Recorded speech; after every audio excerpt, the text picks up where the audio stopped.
दोस्तों, क्या आप जानते हैं 6 बजे के बाद शरीर का अंतिम संस्कार क्यों नहीं किए जाते? और क्या आपको पता है मृत्यु के बाद क्या होता है? और 24 घंटे बाद आत्मा घर क्यों आती है? और मृत्यु के बाद 13वीं क्यों मनाई जाती है? क्या 13 दिनों तक मृतक की आत्मा घर पर रहती है? नंबर 1, मौत से कुछ घंटे पहले इंसान के पैरों के नीचे से और सोल चक्र डिस्कनेक्ट हो जाते हैं। मतलब इंसान का धरती से कनेक्शन टूट जाता है और पैर ठंडे पड़ जाते हैं।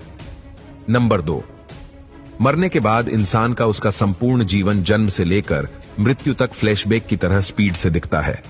अकॉर्डिंग टू साइंस ये सपना लगभग 7 मिनट का होता है। उसके बाद ब्रेन शट डाउन हो जाता है और अंत में इंसान अपनी सुनने की शक्ति खो देता है, जिसके बाद ऐश कॉल टूट जाता है, जो कि एक तरह से शरीर और आत्मा का कनेक्शन है, जिसके टूटने से आत्मा शरीर से मुक्त हो जाती है। नंबर 3, लंबे समय से शरीर में रहने के कारण वो बॉडी को छोड़ने से मना करती है। वो फिर से बॉडी में प्रवेश करने की काफी कोशिश करती है, लेकिन वो असफल रहती है। जैसे हमारे लिए किसी की मृत्यु को स्वीकार करना मुश्किल होता है, वैसे ही आत्मा भी शरीर की मृत्यु को मानने से इनकार करती है। नंबर 4, शरीर छोड़ने के बाद आत्मा बॉडी के 15 फीट ऊपर हवा में तैर रही होती है। वो अपने परिजनों को रोता हुआ देखती है। उसके बारे में बोले गए शब्दों से किसी शोर की तरह सुनाई देते हैं। नंबर 5, हिंदू ग्रंथों के अनुसार रात के समय अंतिम संस्कार नहीं किया जाता। उसे सूर्य देव की पहली किरण के बाद ही जलाया जाता है। अगर किसी व्यक्ति का अंतिम संस्कार रात को किया जाए तो उसकी आत्मा प्रेत योनि में प्रवेश करती है, जिसके बाद वो सदा के लिए हमारे डायमेंशन यानी कि आयाम में भटकती रहती है। नंबर 6, मृत्यु के बाद शव को एक पल के लिए भी अकेला नहीं छोड़ा जाता। अगर शव को रात भर घर में रखा जाए तो संपूर्ण परिजन रात भर शव के पास जागते हैं।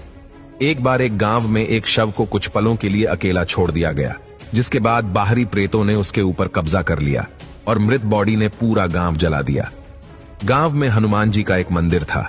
मरी हुई बॉडी जैसे ही हनुमान जी के मंदिर के सामने से गुजरी, उन आत्माओं ने हनुमान जी की मूर्ति देखी और फिर डर कर उस बॉडी को छोड़ दिया।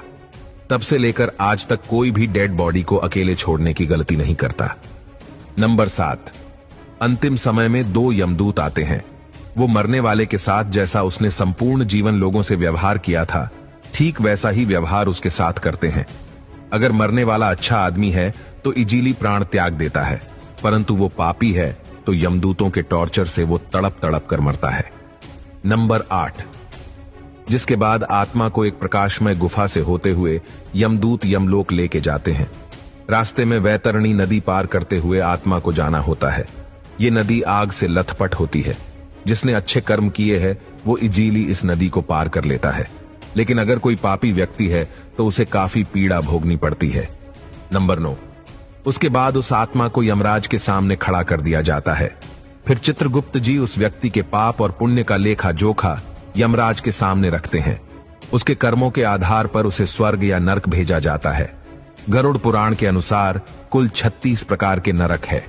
यहां बताई गई यातनाएं किसी की कल्पना से भी खतरनाक है। नंबर 10, अगर कोई व्यक्ति सुइसाइड यानी आत्महत्या करके प्राण त्यागता है तो उसे और भी कठिनाई सहनी पड़ती है, क्योंकि उसने निर्धारित समय से पहले ही हार मान ली। यह शरीर हमारा नहीं है, यह किराए का मकान है जिसे कुछ समय के लिए यूज करने के लिए मिला है। यह मिट्टी का है और एक दिन मिट्टी में ही मिल जाएगा। नंबर 11, गरुड़ पुराण के अनुसार हमारे वास्तविक जीवन में किए गए हमारे कर्म ही हमें नरक दिलाते हैं। उसके बाद अगर कोई साधु या तपस्वी है तो उसे मोक्ष की प्राप्ति हो जाती है। नंबर 12, सबसे बड़ा सवाल, ये सब बातें हमें कैसे पता? गरुड़देव जिनका बल अतुलनीय है, वो अकेले 700 इंद्र को पराजित कर सकते हैं। गरुड़देव स्वर्ग से अमृत कलश लेकर उड़ गए थे, लेकिन उन्होंने अमृत पान नहीं किया। उन्हें बिना अमृत के ही अमृता प्राप्त हुई। ये वरदान उन्हें स्वयं श्री हरि नारायण ने प्रसन्न होकर दिया था। गरुड़देव तो अमर है, उन्हें नहीं पता कि मृत्यु के बाद क्या होता है। इसलिए जिज्ञासावश उन्होंने श्री हरि नारायण से यह प्रश्न पूछा, और इसी विज्ञान को हम गरुड़ पुराण के नाम से जानते हैं। भगवत गीता में श्री कृष्ण ने कहा था, आत्मा न तो पैदा होती है और ना ही वह मरती है। वो तो सिर्फ वस्त्र की तरह एक शरीर से दूसरे शरीर में प्रवेश करती है। मृत्यु तो केवल शरीर की होती है, आत्मा की नहीं। ये जीवन मृत्यु का चक्र यूं ही चलता रहता है। इसीलिए don't die before you are dead, मरने से पहले कभी मत मरो। अंतिम समय में राम नाम सत्य है, इसीलिए कहा जाता है क्योंकि वही संपूर्ण जीवन का सार है।